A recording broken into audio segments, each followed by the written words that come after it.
सामाजिक सुधारणाचे प्रणेते राजश्री छत्रपती शाहू महाराज यांची 150वी जयंती उत्साहात साजरी करण्यात आली। लोकराजा राजश्री छत्रपती शाहू महाराज की जय या जयघोषात शाहू महाराजांचे स्मरण करण्यात आले। धक्का न लागता 50% पेक्षा जास्त आरक्षण न देणे यासाठी स्वतंत्र आयोग स्थापन करणे आवश्यक असताना राज्य सरकारने सदर आयोगाची स्थापना केलेली नाही।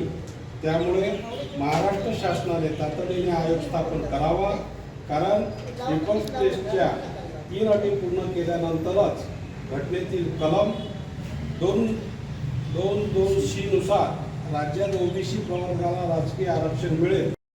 आरक्षणाचे जनक छत्रपती शाहू महाराजांचा त्यांचा जन्मदिवस सामाजिक न्याय दिन म्हणूनही साजरा करण्यात आला। छत्रपती राजश्री शाहू महाराजांच्या जयंतीनिमित्त वंचित बहुजन आघाडीकडून आरक्षण हक्क परिषदेतील ठराव वाचन करून घेण्यात आला। यावेळी प्रमुख उपस्थिती तालुकाध्यक्ष चरण इंगळे, महासचिव रोशन पुणकर, संघटक सुरेंद्र ओयिंबे, प्रदीप वानखेळे, दीपक बोळके, विनोद अस्वार, निखिल गावंडे, दिनेश घोडेसवार, विशाल आगरे, अक्षय तेलगोटे, संजय बुध, नितेश बोळके, सुयोग चव्हाण, सदानंद सिरसाट, सतीश घनबहादूर, प्रसिद्धी प्रमुख स्वप्नील सरकटे यांच्यासह वंचित बहुजन आघाडीचे आदी कार्यकर्ते उपस्थित होते।